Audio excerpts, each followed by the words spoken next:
সারা বছর রোজা রাখার সওয়াব অর্জনের সুবর্ণ সুযোগ।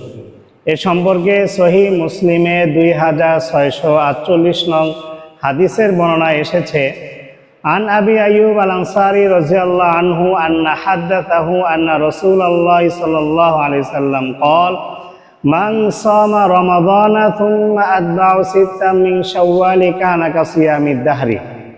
সাইয়্যিদুনা আবু আইয়ুব আল আনসারী রাদিয়াল্লাহু আনহু থেকে বর্ণিত, আল্লাহ রাসূল সাল্লাল্লাহু আলাইহি সাল্লাম বলেছেন, যে ব্যক্তি রমজান মাসে রোজা রাখার পর শাওয়াল মাসের 6 দিন রোজা রাখবে, সে ব্যক্তি সারা বছর রোজা রাখার সওয়াব পাবে।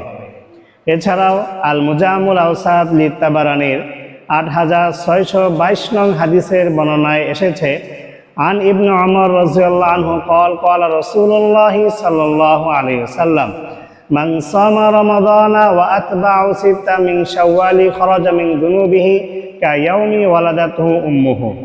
সাইয়্যিদুনা ইবনে ওমর রাদিয়াল্লাহু আনহু থেকে বর্ণিত, আল্লাহ রাসূল সাল্লাল্লাহু আলাইহি সাল্লাম বলেছেন, যে ব্যক্তি রমজান মাসে রোজা রাখবে এরপর শাওয়াল মাসের 6 দিন রোজা রাখবে, সে ব্যক্তি গুনাহ থেকে এমনভাবে মুক্তি পাবে যেন তার মা তাকে জন্ম দিয়েছিল।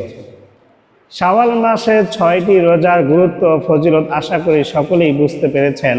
এ সুযোগ হাতছাড়া করা কোনো বুদ্ধিমানের কাজ নয়। শাওয়াল মাস আমাদের থেকে এখনও বিদায় নেয়নি, এখনও অল্প কিছুদিন বাকি আছে।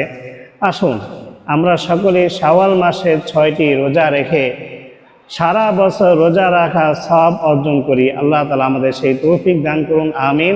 ওয়ামা তৌফিকি ইল্লা বিল্লাহ।